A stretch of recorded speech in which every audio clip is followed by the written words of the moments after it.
ka misalta a zuciyanka, yaya za ka ji da a ce kai ne Bilal ibn Rabah da manzon Allah yake cewa inni asma'u duffana alayka fil janna.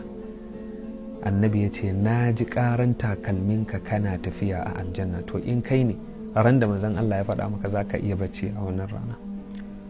Ko yaya da ka yi da sahabin manzon Allah sallallahu alaihi wasallama Abdullahi ibn Aus da manzon Allah ya bashi sandansa, sai ya ce masa bi hadha a arifuka fil janna, wannan sandan ka rike min shi, da shi zan gane ka a aljanna.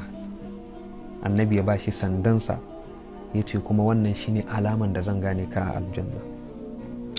Ko sahabin manzon Allah Mu'az ibn Jabal da manzon Allah sallallahu alaihi wasallam yake ce masa wallahi ya Mu'az inni la uhibbuk, wallahi ya kai Mu'az ni ina son ka. Abu guda biyu ya haɗu cikin magana, ga rantsuwa ga taukidi, wallahi ya Mu'az na rantse, inni la uhibbuk tabbas ina son ka.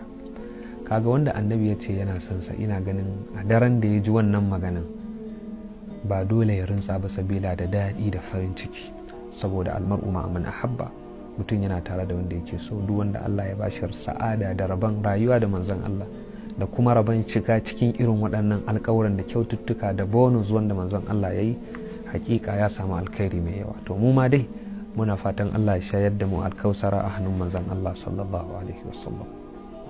Na'am, alkausaru haqqun, alkausara gaskiya ne.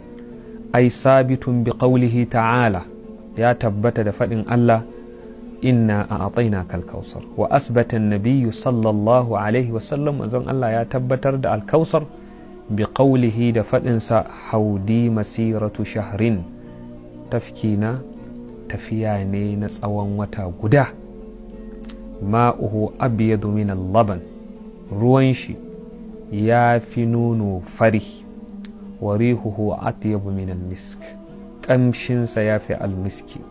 Wa kizanuhu ka nujumi sama, koransa abin shansa kaman tauraren sama yawansu. Man shariba minhu fala yazma'u abada, wanda ya sha ba zai yi kishi ba har abada. Allah ya shayar da mu.